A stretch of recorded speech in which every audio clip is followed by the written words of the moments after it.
प्रधानमंत्री मोदी के south Africa दौरे का आज तीसरा दिन है। प्रधानमंत्री मोदी आज इब्सा लीडर्स मीटिंग में हिस्सा ले रहे हैं। प्रधानमंत्री मोदी ने साउथ अफ्रीका के राष्ट्रपति के साथ द्विपक्षीय बैठक में शिरकत भी किया। इससे पहले प्रधानमंत्री मोदी ने G20 समिट के मंच से दुनिया को वैश्विक विकास के मुद्दे पर नई राह दिखाई। प्रधानमंत्री मोदी ने G20 समिट के ओपनिंग सेशन में वैश्विक विकास को नई दिशा देने वाली 3 महत्वपूर्ण पहलों का प्रस्ताव रखा। पीएम मोदी ने पहले इनिशिएटिव के तौर पर ग्लोबल ट्रेडिशनल नॉलेज रिपोजिटरी का प्रस्ताव पेश किया। प्रधानमंत्री मोदी ने कहा कि दुनिया भर में कई कम्युनिटीज आज भी पारंपरिक, पर्यावरण संतुलित और सांस्कृतिक रूप से समृद्ध जीवन शैली का पालन करती है। इन परंपराओं में सस्टेनेबिलिटी, सामाजिक एकता और प्रकृति के प्रति सम्मान का अनोखा संतुलन देखने को मिलता है और इसी को संरक्षित करने के लिए प्रधानमंत्री मोदी ने G20 के तहत एक ग्लोबल ट्रेडिशनल नॉलेज रिपोजिटरी बनाने का प्रस्ताव दिया। प्रधानमंत्री मोदी का दूसरा प्रस्ताव G20 अफ्रीका स्किल मल्टीपिलर इनिशिएटिव से जुड़ा हुआ है। प्रधानमंत्री मोदी ने कहा कि अफ्रीका का विकास दुनिया के हित में है, जिसको ध्यान में रखते हुए प्रधानमंत्री मोदी ने G20 अफ्रीकी स्किल्स मल्टीप्लायर का प्रस्ताव रखा, जिसके तहत G20 देशों के सहयोग से ट्रेन द ट्रेनर्स मॉडल को अपनाया जाएगा। 10 साल में अफ्रीका में 10 लाख प्रमाणित ट्रेनर्स तैयार किए जाएंगे। साथ ही पीएम मोदी ने ड्रग टेरर नेक्सस को खत्म करने के लिए भी एक प्रस्ताव पेश किया है, जिसके तहत ड्रग टेरर नेक्सस को रोकने के लिए एकीकृत फाइनेंशियल, गवर्नेंस और सिक्योरिटी टूल्स पर काम किया जाने का प्रस्ताव G20 देशों के सामने पेश किया जाएगा। फेंटेनाइल जैसी घातक सिंथेटिक ड्रग्स के बढ़ते खतरे पर चेतावनी देते हुए प्रधानमंत्री मोदी ने कहा कि ये न केवल सार्वजनिक स्वास्थ्य बल्कि वैश्विक सुरक्षा के लिए भी गंभीर चुनौती है। पीएम मोदी ने G20 समिट के दूसरे सत्र में खाद्य सुरक्षा को मजबूत करने के लिए जलवायु एजेंडे पर G20 देशों से सामूहिक कार्रवाई का आह्वान किया। विदेश मंत्रालय के मुताबिक G20 समिट में पीएम मोदी ने भारत की अध्यक्षता के दौरान अपनाए गए खाद्य सुरक्षा पर दक्कन सिद्धांतों पर प्रकाश डाला। प्रधानमंत्री नरेंद्र मोदी ने भारत द्वारा शुरू किए गए आपदा जोखिम न्यूनीकरण कार्य समूह को आगे बढ़ाने की सराहना की। प्रधानमंत्री ने G20 देशों से वित्तीय, प्रौद्योगिकी और कौशल विकास को बढ़ावा देने के लिए CTRI के साथ सहयोग करने का भी आह्वान किया। पीएम मोदी ने G20 समिट में कहा कि भारत हमेशा अफ्रीका के साथ एकजुटता में खड़ा रहा है। मुझे इस बात पर गर्व है कि भारत की G20 अध्यक्षता के दौरान ही अफ्रीकी संघ G20 का स्थायी सदस्य बना। पीएम मोदी ने G20 समिट के दौरान ऑस्ट्रेलियाई और कनाडाई समकक्षों के साथ मीटिंग के बाद एक नई 3 तरफा टेक्नोलॉजी और इनोवेशन पार्टनरशिप की घोषणा की। ऑस्ट्रेलिया के प्रधानमंत्री एंथनी अल्बानीज और कनाडा के मार्क कार्नी से मिलने के बाद एक सोशल मीडिया पोस्ट भी पीएम ने किया और इसमें यह लिखा कि आज ऑस्ट्रेलिया, कनाडा, भारत टेक्नोलॉजी और इनोवेशन पार्टनरशिप की घोषणा करते हुए खुशी हो रही है। उन्होंने यहाँ पर यह कहा कि ये पहल 3 महाद्वीप और 3 महासागरों में डेमोक्रेटिक पार्टनर्स के बीच उभरती टेक्नोलॉजी में सहयोग को गहरा करने वाली होगी। सप्लाई चेन के डाइवर्सिफिकेशन, क्लीन एनर्जी और एआई को बड़े पैमाने पर अपनाने में मदद करने वाली होगी। इसके अलावा पीएम मोदी ने अपने ब्रिटिश समकक्ष कीर स्टारमर और UN secretary general Antonio Guterres से भी यहां पर मुलाकात की। लखनऊ के जनेश्वर मिश्र पार्क में आयोजित दिव्य गीता प्रेरणा उत्सव में सीएम योगी ने गीता के महत्व की इन्फॉर्मेशन दी। सीएम योगी ने भगवद गीता को भगवान की दिव्य वाणी बताते हुए कहा कि इसमें 18 अध्याय और 700 श्लोक मानव जीवन के लिए दिशा निर्देश है। सीएम योगी ने यह भी कहा कि हमने सब कुछ होते हुए भी कभी श्रेष्ठता का डंका नहीं पीटा, क्योंकि इस धरती ने हमेशा विनम्रता और धर्म को सर्वोपरि रखा। पूरी धरती को हमने धर्म क्षेत्र माना है। यहाँ धर्म होगा जहाँ, वहीं पर विजय होगी। दिव्य गीता प्रेरणा महोत्सव की जब हम बात करते हैं तो श्रीमद् भगवत गीता के 700 श्लोक,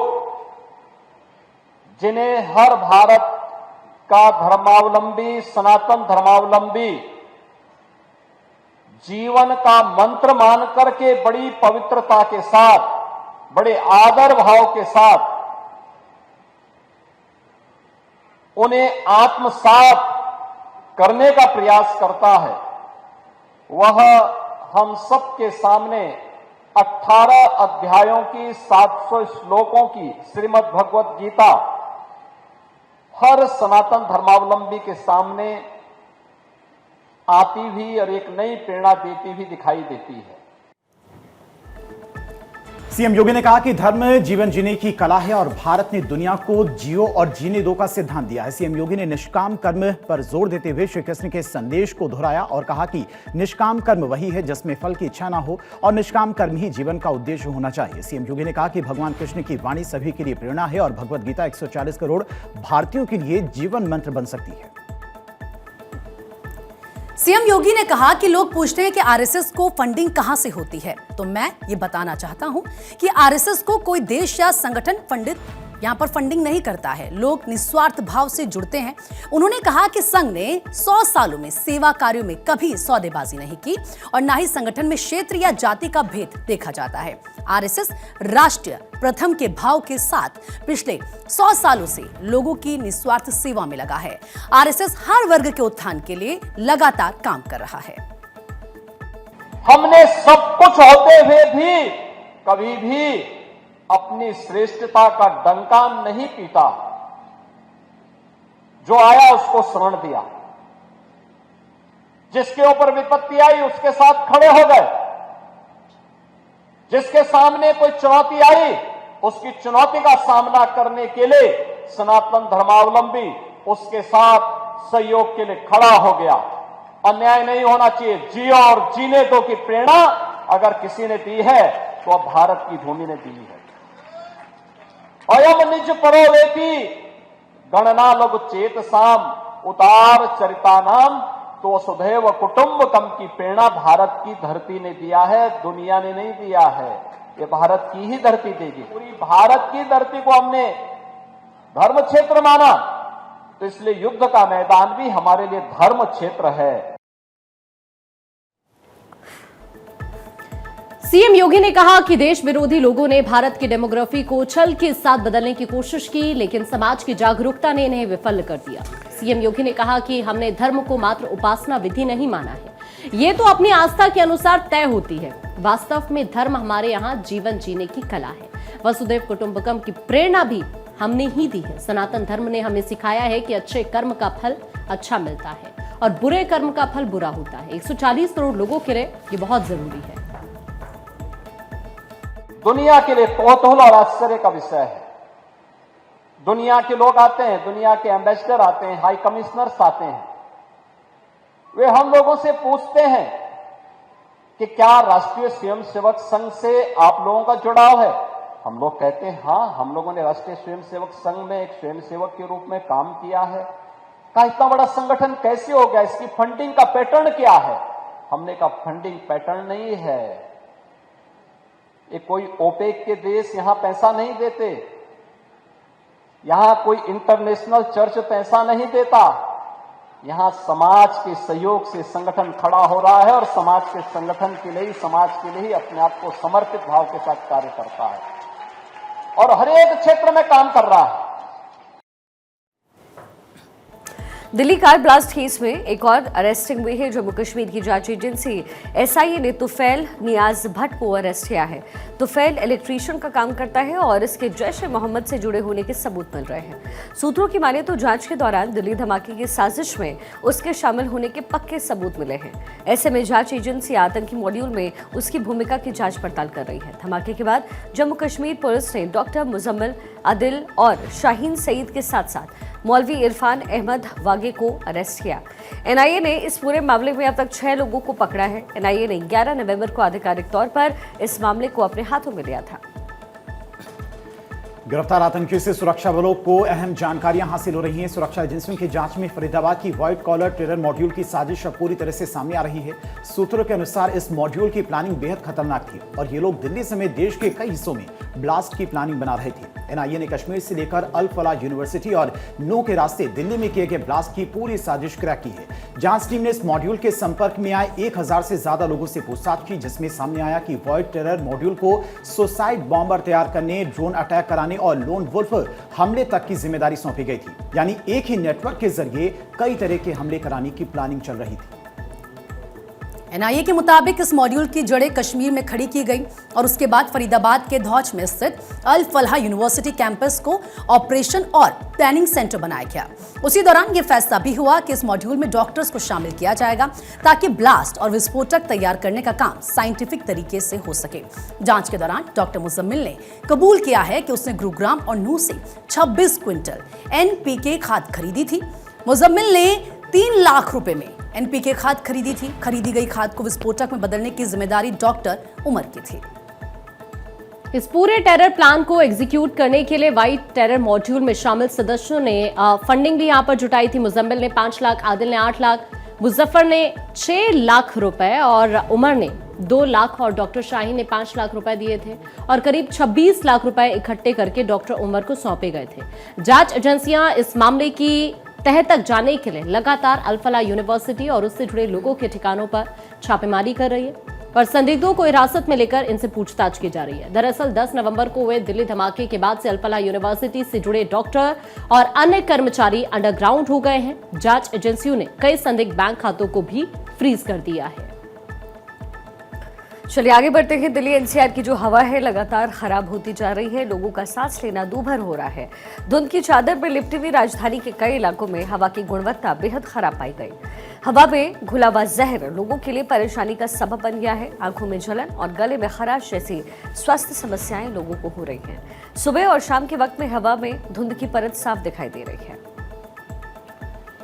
दिल्ली में प्रदूषण को लेकर मुख्यमंत्री रेखा गुप्ता ने पिछले 27 सालों की बदहाली को जिम्मेदार ठहराया। उनका कहना है कि इसे खत्म करने के लिए भाजपा सरकार लगातार काम कर रही है और इसी कड़ी में प्रदूषण से निपटने के लिए बड़ी संख्या में रॉस को इलेक्ट्रिक हीटर वितरित किए गए हैं, जिससे सर्दियों में खुले में आग जलाने से होने वाले धुआं और प्रदूषण को कम किया जा सके। प्रदूषण के खिलाफ दिल्ली का युद्ध जो है, उस श्रृंखला में दिल्ली सरकार के द्वारा ये पॉजिटिव प्रयास एक और, जिसमें बायोगैस फ्यूल जो हमारे यहाँ लकड़ी जलाने से, जो कोयला जलाने से लगातार दिल्ली के प्रदूषण का एक इनपुट बनता है, उसको कम करने के लिए हमने आज ये प्रयास शुरू किया है कि हम दिल्ली में RWS को 10,000 हीटर देंगे CSR के माध्यम से और जनता को ये प्रेरित करेंगे कहीं भी किसी भी ब्लॉक में कहीं भी लोग, चौकीदार या बाकी लोग भी लकड़ी जला करके प्रदूषण का कारक ना बने। दिल्ली के ज्यादातर इलाकों का एयर क्वालिटी इंडेक्स 400 के पार है। सुबह 7 बजे दिल्ली का एयर क्वालिटी इंडेक्स 450 दर्ज किया गया। दिल्ली ही नहीं, आसपास के इलाकों का हाल और भी ज्यादा खराब है। आज सुबह नोएडा का एयर क्वालिटी इंडेक्स 485 और गाजियाबाद का एयर क्वालिटी इंडेक्स 543 दर्ज किया गया। यूपी सरकार ने नोएडा और गाजियाबाद में पोल्यूशन को नियंत्रित करने के लिए बड़ा एक्शन लेते हुए डीजल ऑटो रिक्शा पर तुरंत प्रभाव से पूर्ण प्रतिबंध लगा दिया है। प्रदूषण की वजह से दिल्ली एनसीआर में लोगों की सांसों पर संकट बना हुआ है। लोगों का कहना है कि उन्हें सांस लेने और आंखों में जलन की शिकायत लगातार हो रही है। I feel this is the new normal, but environment ऐसा हो चुका है कि अगर आप आसपास के टाइम में भी देखेंगे यहाँ लोग नहीं है ज्यादा, बिकॉज समर टाइम पे environment थोड़ा सेफ होता है और इतना प्रॉब्लम्स नहीं होता, तो बहुत यहाँ पूरा क्राउडेड रहता है ये प्लेस। बट अभी आप ऐसे देख रहे हैं कि यहाँ लोग नहीं है ज्यादा। बहुत ज्यादा प्रॉब्लम हो रही है, इम्यूनिटी प्रॉब्लम है, आई साइट में प्रॉब्लम आ रही है, स्टमक एक हो रहा है, वाटर रिलेटेड इश्यूज भी हो रहे हैं। तो बेसिकली कि नॉर्मल लाइफ से लोग ने इतना इसको एसोसिएट कर दिया है कि ये इतनी हेल्थ इमरजेंसी हो चुकी है, but we feel this is the new normal. हमको मास्क पहनना है, जो बच्चा नहीं पहन गया तो उसको स्कूल कर दे टीचर्स। देखिए कंपल्सरी हो गया क्योंकि इंडिया में बहुत ज्यादा पोल्यूशन हो रहा है, स्पेशली दिल्ली में। और मेरे दादाजी पोल्यूशन से भी बाहर नहीं निकल पाते हैं। लाइक मेरे को बहुत ज्यादा कफिंग होती है और मेरे को बार बार ब्रीथिंग प्रॉब्लम्स होती है, मैं गहरी सांस लेती हूँ। मास्क लगाते हैं, मैं लाइक कोशिश करती हूँ कि बस ज्यादा पोल्यूशन ना क्रिएट करूँ किसी चीज से। दिल्ली एनसीआर के अलावा उत्तर भारत के प्रमुख शहरों में सुबह के वक्त AQI लोगों की चिंता बढ़ा रहा है।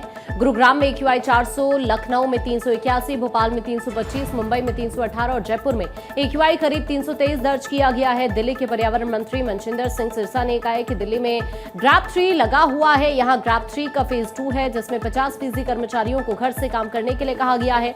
दिल्ली के सभी वाहनों पर बॉर्डर्स पर देखिए नजर रखी जा रही है। माननीय मुख्यमंत्री जी ने आपको बताया, हमारा बड़ा ही एक प्रयास है कि हम किसी भी तरीके जो कूड़ा करकट जलाते हैं उस पर रोक लगाएं। दिल्ली में जो हमारे सिक्योरिटी गार्ड्स के माध्यम से बायोगैस फ्यूल जो जलाया जाता है उस पर रोक लगाने के लिए RWs को हीटर्स दिए जा रहे हैं। कोई भी चूल्हे पर खाना बनाते हैं उसको रोकने के लिए इस तरह के कदम हमें सख्ती से उठाने होंगे। और उसके लिए हम ये नहीं किसी को कह रहे कि आप खुद खर्च करो, हम कह रहे हैं कि दिल्ली की सरकार आपके लिए खर्च करेगी। इसकी ऑपोजिशन ने यही करना है, ऑपोजिशन का दिया तो है। अरे जब तक पोल्यूशन ऑपोजिशन दिल्ली में वही पोल्यूशन है सबसे बड़ा, तो क्योंकि वही तो ये बीमारी देखे गए हैं। हम तो उनसे पूछते हैं कि भाई अगर ये बीमारी नहीं थी तो ये आपने दी है, तो अगर आप इसको ठीक करके जाते तो हमें बीमारी ठीक ही ना करनी पड़ती। क्योंकि आप बीमार दिल्ली देके गए हैं, उसको हम तंदुरुस्त करने में लगे हैं।